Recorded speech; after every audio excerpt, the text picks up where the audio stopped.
Humans have always chased speed. What began with running using two legs eventually became flight at over 4,000 kilometers an hour, where speed itself became a crucial defense mechanism. In the early 1960s, Lockheed Martin's Skunk Works developed the SR-71 Blackbird, a reconnaissance aircraft built to fly higher and faster than anything before it, penetrating deep into Soviet airspace while avoiding enemy radar. Nothing like it had ever existed. Pushing those limits demanded extensive testing, and during one of those flights, the aircraft was pushed too far. On the 25th of January 1966, test pilots Bill Weaver and Jim Zwayer were flying the SR-71 to test its reconnaissance and navigation systems, alongside procedures aimed at reducing trim drag to improve high Mach cruise performance. This was achieved by shifting the aircraft's centre of gravity further aft and trimming the plane to suit the changed weight distribution. A more rearward centre of gravity reduces longitudinal stability, but it also improves efficiency at very high speeds. At some point during the flight, the right engine's automatic inlet control system failed, forcing Bill to adjust it manually. This system slowed the air entering the turbine at supersonic speeds, ensuring optimum engine performance. If it wasn't set correctly, it could lead to what's known as an unstart, where shock waves inside the inlet are expelled back through the inlet itself. The result was a sudden aggressive yaw motion, usually accompanied by several loud bangs. On its own, this wasn't unusual. Unstarts happened fairly frequently during SR-71 test flights, and were typically resolved by readjusting the inlet cone and continuing as normal. For the moment though, Bill had the situation under control. After refueling mid-air at around 3 PM, the SR-71 climbed to 79,000 feet, and Bill began the planned test procedures for the flight at Mach 3.2. They entered a 35-degree bank to the right, and almost immediately the right engine suffered an unstart. This rolled the aircraft even harder to the right and caused it to pitch up aggressively. Bill reacted instantly, pushing the yoke forward and to the left as hard as he could, but the aircraft didn't respond. He shouted to Jim to stay with the plane and not eject, but the G-forces built so rapidly that the words came out as a garbled mess.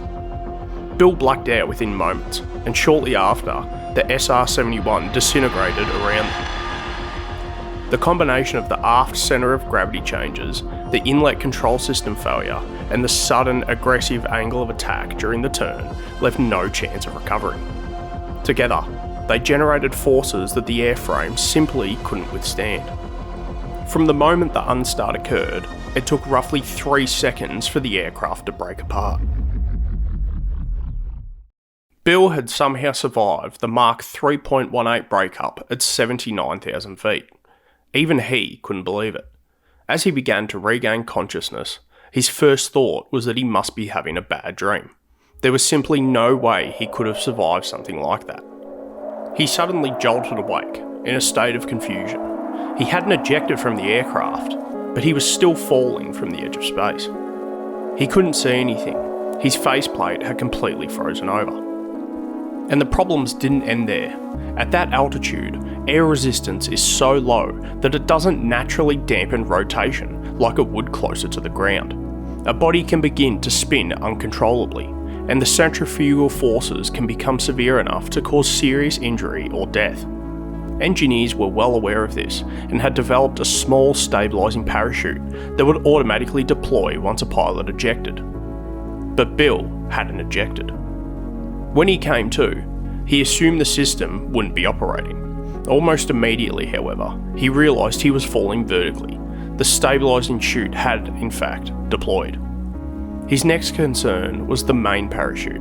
It was designed to deploy automatically at 15,000 feet, but Bill had no idea whether that would still happen, given that he'd never initiated an ejection. He began feeling around for the manual release, but with his pressure suit fully inflated and his hands numb, he couldn't find it anywhere. Against his instincts, he decided his best option was to lift the faceplate, get a sense of his altitude, and locate the manual release. As he reached up and began to lift the frozen visor, he felt a sudden sharp deceleration. The main parachute had deployed. Relieved, he continued lifting the faceplate. He was greeted by a clear winter afternoon sky. Off in the distance, roughly a quarter of a mile away, he could see Jim, also descending under a parachute.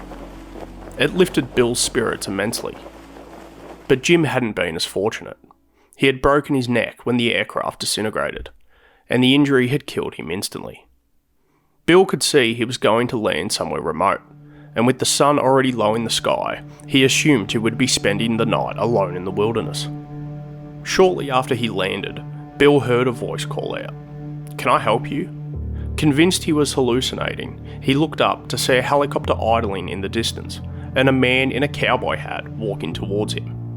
Bill had landed roughly 2.5 kilometres from a rancher who had witnessed the breakup of the aircraft and watched both Bill and Jim parachute down. After speaking with Bill for a short time, the rancher took his helicopter to check on Jim, then returned to Bill with the bad news, telling him there was nothing that could be done. The rancher then insisted he get Bill to the hospital.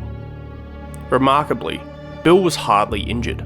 He suffered only a few bruises and very minor whiplash, something he later attributed to nothing short of unbelievable luck. The following day, Lockheed ran simulations of the accident, and the outcome was absolutely identical. Investigations revealed that the aircraft had broken up at the nose, just aft of the rear cockpit. As a result, testing with the centre of gravity positioned aft of normal was discontinued, with the trim drag issue instead solved through aerodynamic changes. The inlet control system was also further developed, preventing future failures of the automatic inlet adjustment. This led to unstarts becoming a rare occurrence in the SR-71.